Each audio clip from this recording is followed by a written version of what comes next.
I am super sick, but super excited about this video. I just put out a video a couple days ago. Again, I was super sick, which is why these videos this week are just not as planned as I normally would make them. In my last video, I asked questions about what kind of videos you wanted because I just hit 500 subscribers. I have been super stoked about that, and I wanted to go through your questions and say, hey, what is it that you want to see on my channel?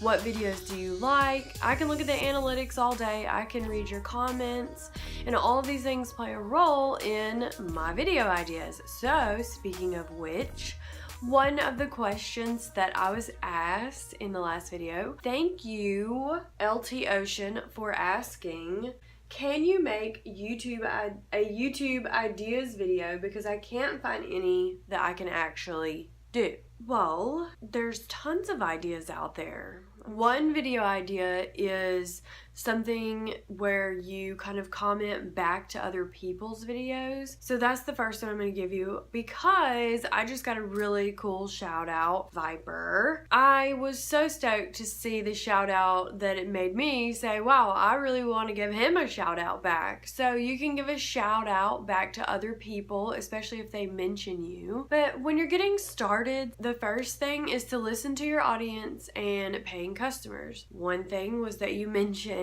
a comment, so I said, hey, you have a question, I'm gonna answer it with a video. So you're using video to answer the question. If you don't have an audience or you don't have comments yet, you can always look at competitors and see what their audience is asking, see what's working for them, what topics are they talking about. You can also run surveys on social media. Even on YouTube, you can put polls out on YouTube within your videos. I've done that on some of mine.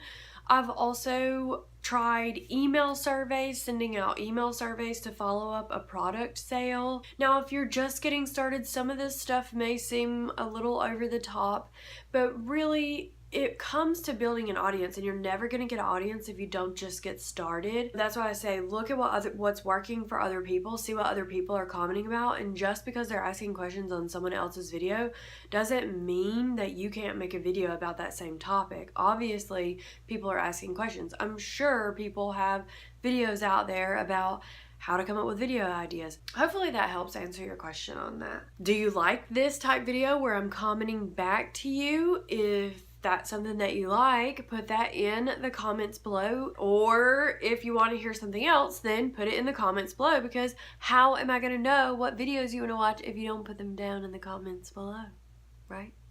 Okay. Second, what are you selling and what do you want to sell, or what do you want to sell one day?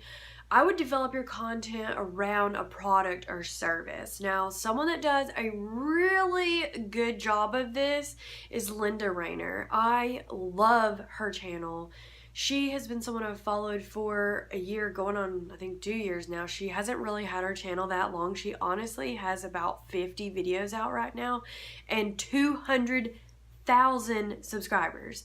How did she do this? She found a niche topic. So she talks about careers and resumes, and she sticks to that same category, those same questions when she's creating her content. Now, another really good way to come up with video ideas is to look at someone else like Sunny Lenarduzzi. She creates educational content. I love Sunny. Sunny's the one that kind of turned me on to video. She's the first person I found and started following her about how to make YouTube videos, how to look professional on camera, how to use your phone, just all of the tools that you already have at your disposal. Go and look through Sunny's channel, everything on it. A lot of her videos say how to, because these are questions that her audience ask her. She reaches out to them. These are clients that she's had. She has courses out. So these are things she's constantly being asked, and so she takes what she's being asked the most, as well as she looks at how it's being searched for. You can look at YouTube, Google search, YouTube search, Google AdWords, Google Trends. I use a tool called TubeBuddy. I think I've mentioned this before. If you're interested in that, put a comment below and I'll show a tutorial on that. If you are getting started on YouTube, you cannot get overwhelmed or think, why isn't my channel growing? You have to start somewhere. When I was starting out, I had no idea what I was doing. So I started vlogging about like RVing, and then I started talking about business, and then it just got kind of weird because I was doing RV tutorials, and then I had a thing about Vegas. But the RV stuff, I couldn't really figure out how to incorporate into my channel. So I kind of like took it off, but my videos were doing really well, and I'll probably start another channel, but that didn't fit the content that I was doing as far as business and where I was headed, so it just didn't make sense. I would actually start out vlogging, maybe vlog behind the scenes about your journey, what you're into.